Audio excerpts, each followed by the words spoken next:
Hello friends, welcome back to say what anime. आज हम recap करने वाले हैं डैम इनकारनेशन। स्टोरी की शुरुआत होती है हेलमट किंगडम से, जहां 4 सोल्जर्स ने मिलकर सारा किंगडम तहस महस कर दिया है। उनका मकसद है सारे डीमन किंग्स को मात देना। अभी तक उन्होंने 3 डीमन किंग्स को हरा दिया है। मिलते हैं चारों सोल्जर्स से। समझदार सिएना जो एक जादूगर है, आनीसे जो टीम के हीलर हैं, मैलन जो इस टीम का हल्क है, और आखिर में हमारे स्टोरी के हीरो हैमल वर्मथ को अपना दुश्मन मानता है, इसलिए वो उस किंगडम पर जीत हासिल करना चाहता है। पर अचानक से उन पर एक मॉन्स्टर हमला कर देता है। हैमल भागकर अपने टीममेट की जान तो बचा लेता है, पर उसके चक्कर में तलवार उसकी छाती के आर पार हो जाती है और वो वहीं पर दम तोड़ देता है। हैमल का पुनर्जन्म होता है वापस एक बच्चे के रूप में, पर हैमल को अपनी पुरानी लाइफ के बारे में सब कुछ याद है। उस मिशन को हुए 300 साल बीत चुके हैं। ताजुब की बात यह है कि उसका पुनर्जन्म वर्मथ की फैमिली में ही हुआ है और उसका नया नाम है यूजीन लायनहार्ट, और अब वो 13 साल का हो चुका है। वर्मथ की लाइफ में काफी औरतें आईं, पर उसकी पत्नी द्वारा पैदा हुए बच्चों को ही उसकी असली संतान यानी डायरेक्ट लाइन माना जाता है।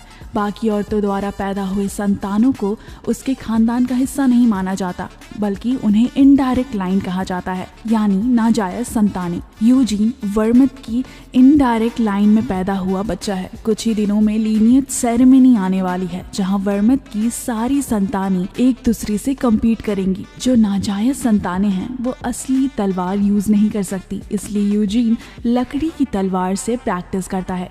यूजीन के पिता को यूजीन से काफी डर लगता है, क्योंकि ये बच्चे की तरह बिल्कुल नजर नहीं आता। अगले दिन लीनियज सेरेमनी होने वाली है, जो हर 10 साल में होती है। 10 से 15 साल के वर्मथ के डायरेक्ट और इनडायरेक्ट लाइन के बच्चे चूज किए जाते हैं कम्पीट करने के लिए। जो इस कंपटीशन में अच्छा प्रदर्शन दिखाएंगे उसे ही लायनहार्ट बुलाया जाने का हक मिलेगा। जायज बच्चों को असली तलवार यूज करके उनका माना ट्रेन करने के लिए मिलता है, पर यूजीन काफी टैलेंटेड है। कंपटीशन में 3 डायरेक्ट लाइन के बच्चे होंगे और 6 इनडायरेक्ट लाइन के बच्चे। पहला जायज बच्चा वर्मथ के परिवार की बड़ी बहू का बेटा है, और बाकी 2 जायज बच्चे छोटी बहू के ट्विन बच्चे हैं। यूजीन अपना पास्ट याद रखते समय सोच रहा है कि मुझे लगा था मैं एक जीनियस हूँ, पर नहीं, असली जीनियस वर्मथ था, जिसकी सब तारीफ करते थे और उसे गॉड ऑफ वॉर के नाम से बुलाया जाता था। यूजीन को ये बात खल रही है कि क्या डीमन किंग आज भी जिंदा है। पिछले जन्म में वर्मथ ने प्रॉमिस किया था कि वो डीमन किंग को मार डालेगा, और उसी प्रॉमिस की वजह से आज तक पूरे किंगडम में शांति बनी हुई है। आखिरकार सब लायनहार्ट की टेरिटरी में पहुंच चुके हैं, जहां सिर्फ जायज संतानों को लायनहार्ट का बैच पहनने मिलता है। वहां पर एक मेड है जो उनकी कोई भी जरूरतें पूरी करने के लिए है। यूजीन उससे जिम दिखाने कहता है, जहां वो थोड़ा वार्म अप कर पाए। जिम के बाहर उसे दिखते हैं ट्विन भाई बहन जो खड़े हैं और यूजीन की गरीबी पर उसका मजाक उड़ाना चालू कर देते हैं। साइड यूजीन से पूछता है कि भाई ये क्या कर रहा है। यूजीन कहता है, दिख नहीं रहा, मैं भाला यूज करने की प्रैक्टिस कर रहा हूँ। इस बात पर साइन का दिमाग गर्म हो जाता है और वो यूजीन से माफी मांगने कहता है, और यूजीन माफी भी मांग लेता है। पर सायन को उसकी अपॉलॉजी में कोई सच्चाई नहीं दिखती है, इसलिए वो यूजीन को जिस गाड़ी में वो यहाँ तक आया था उस गाड़ी को साफ करने कहता है। पर यूजीन वो सारा काम मेड को दे देता है, जिस पर सायन और भड़क जाता है। सायन कहता है, मैं सायन लायनहार्ट हूँ। यूजीन कहता है, और मैं यूजीन लायनहार्ट। अब सायन का गुस्सा दूसरे पारे पर जा चुका है। वो जमीन पर पड़ी हुई लकड़ी की तलवार उठाकर यूजीन को चैलेंज कर देता है ड्यूल के लिए। यूजीन ट्राई करता है कि वो इस ड्यूल में हिस्सा ना ले, पर सायन के काफी भड़काने के बाद वो हार कर मान जाता है ड्यूल में हिस्सा लेने के लिए। यूजीन फिर अपने शरीर पर से भारी वेट वाले कपड़े उतार कर रखने लगता है। ये देखकर सायन की आंखें फटी की फटी रह जाती हैं। इसके शरीर पर इतना सारा वेट कैसे था। दोनों अपनी अपनी पोजीशंस में आते हैं और एक ही झटके में यूजीन सायन को थाराशाही कर देता है, जिसकी वजह से सायन उल्टी करना चालू कर देता है। सायन की बहन को लगता है कि यूजीन सबसे झूठ बोल रहा है, उसने माना ट्रेन किया है। माना एक तरीके की स्पिरिचुअल एनर्जी होती है, जिसे ट्रेन करके आप अपनी पावर बढ़ा सकते हो। यूजीन कहता है, हाँ शायद मैंने किया भी हो, हु नोज।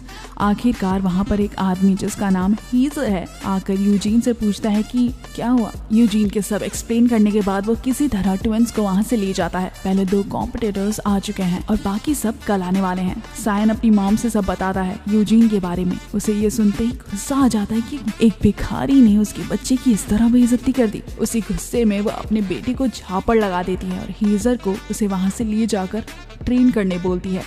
सील को काम मिला है यूजीन की जासूसी करने का, पर उसे बस जासूसी करनी है, ना ही उसकी जान लेनी है। अगर उसने ऐसा कुछ किया तो सबसे पहली सस्पेक्ट वो होगी, जिसकी वजह से वहाँ फैमिली कोड के गार्डियंस आ जाएंगे। इसीलिए यूजीन को वो दोस्त बनाने कहती है। दूसरे दिन तीनों इनडायरेक्ट लाइन के बच्चे वहाँ आ चुके हैं। डीकॉन जो 11 साल का है, हंसी जो 14 साल का है, जूल्स जो 10 साल का है। आखिरकार परिवार के हेड भी वहाँ आ चुके हैं। बड़ी और पहली पत्नी का सबसे बड़ा बच्चा भी वहाँ मौजूद है। साथ गिलियड लायनहार्ट और उनका छोटा भाई जिलेट लायनहार्ट भी वहाँ आ चुका है। गिलियड वर्मथ की डायरेक्ट लाइन वाली फैमिली के हेड हैं। गिलियड सबको ग्रीट करके सभी को शाम को डिनर पर इनवाइट करता है फैमिली टेबल पर यहाँ परिवार के 2 सदस्य जार्गस और डिसेरा मौजूद नहीं है, जबकि वो जायज संतानों में से हैं और उन्हें काफी इम्पोर्टेंस भी दी जाती है। वहाँ पर एक आदमी जिसका नाम लोपेरियन है वो भी मौजूद है। ये रेड टावर से आया है और सिएना का चमचा है। 300 साल पहले सिएना ग्रीन टावर की मास्टर बनी, जो इराफ की हिस्ट्री में सबसे यंग मास्टर थी ग्रीन टावर की। उन्होंने सारी मैजिक बुक्स को वापस से लिखा, जिसकी वजह से दोनों रेड टावर और ग्रीन टावर ने उसे अपना ग्रैंड मास्टर बना लिया। गिलियड यहाँ टेबल पर साइन को यूजीन से माफी मांगने कहता है और आगे यूजीन की तारीफ भी करता है उसके टैलेंट को लेकर। वो ये सुनकर काफी सरप्राइज है कि यूजीन ने अकेले ट्रेनिंग लेकर उनके बेटे को हरा दिया। डिनर खत्म होने के बाद अब सब कंपटीशन के बारे में डिस्कस कर रहे हैं। पहला टेस्ट है लिब्रिंथ, जिसके अंदर ट्रैप्स और मॉन्स्टर्स हैं, पर मॉन्स्टर्स महज एक इल्यूजन है, पर देखने में एकदम असली लगते हैं।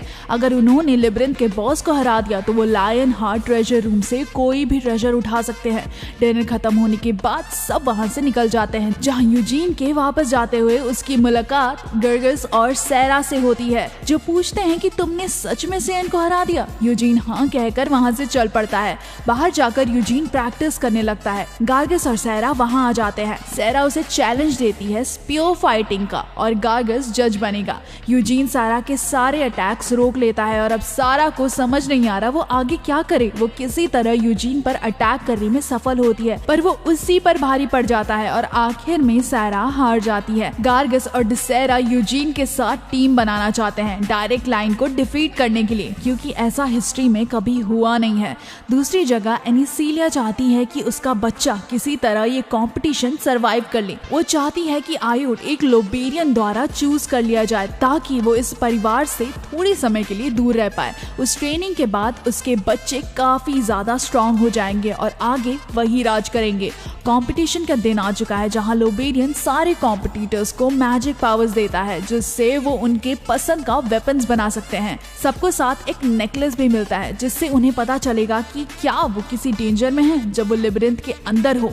सब एक पोर्टल के थ्रू लिब्रिंथ में आ चुके हैं। यूजीन पूरी तरह से कॉन्फिडेंट है, क्योंकि उसने अपनी पिछली जिंदगी में ऐसे काफी लिब्रिंथ देखे हैं। बाकी 3 नाजायज बच्चे पहले ही डिस्क्वालीफाई हो चुके हैं और जो बच्चे हैं वो अभी भी लिब्रिंथ के अंदर है। लोबेरियन और गिलियड सबको बाहर से ऑब्जर्व कर रहे हैं। सबसे बड़ा बेटा तो मैजिक में काफी इंटरेस्टेड है, पर अपनी माँ की वजह से वो मैजिक नहीं सीख पा रहा है। उसके पिता चाहते हैं वो अपने सपने पूरे करे। दूसरी जगह दोनों यूजीन की ताकत को देखकर चौंक करने रह चुके हैं। उसके लिए बनाया हुआ ट्रैप उससे लड़ने के लिए नहीं, बल्कि ये देखने के लिए बनाया गया था कि यूजीन वहाँ से एस्केप कैसे करता है। गार्गस भी मॉन्स्टर को हरा चुका है, पर उसके शरीर पर इतने घाव हैं जिसकी वजह से वो बेहोश हो चुका है। साइन भी वहाँ से बचकर निकल चुका है और अपनी बहन के साथ आ मिलता है। सील निकलकर वहाँ खड़े साइन को डरा देती है अपनी चीख से। उसे लगा इससे वो डर जाएगा, पर ज्यादा कुछ फायदा नहीं होता। अब वो वहाँ से भागने की कोशिश करने लगती है। अब सारे भागकर लिब्रिंथ बॉस के पास आ पहुँचते हैं। यूजीन वहाँ पहले से मौजूद है और पूछता है तुम सब इतने लेट और एक साथ क्यों पहुँच रहे हो यहाँ? मैं तुम्हारा कब से वेट कर रहा हूँ कि कौन सबसे पहले अराइव करेगा। यूजीन उतना खास इंटरेस्टेड नहीं है लड़ाई में, क्योंकि वो जानता है कि वही जीतने वाला है और ये फेयर लड़ाई नहीं होगी दूसरे पार्टिसिपेंट्स के लिए। तो सब डिसाइड करते हैं कि सब अपने यहाँ अराइव होने के ऑर्डर में लड़ना शुरू करेंगे। मॉन्स्टर तब तक अटैक नहीं करता जब तक आप उसके रेडार में नहीं आ जाते। सबसे पहले बारी आती है डिसेरा की, उसके बाद साइन और लास्ट में सील। सब अकेले लड़ेंगे लीडर से। यूजीन कहता है सबसे लास्ट में मैं जाऊंगा और अगर मुझसे पहले साइन ने लीडर को हरा दिया तो जिंदगी भर साइन को मैं बड़ा भाई कहकर बुलाऊंगा।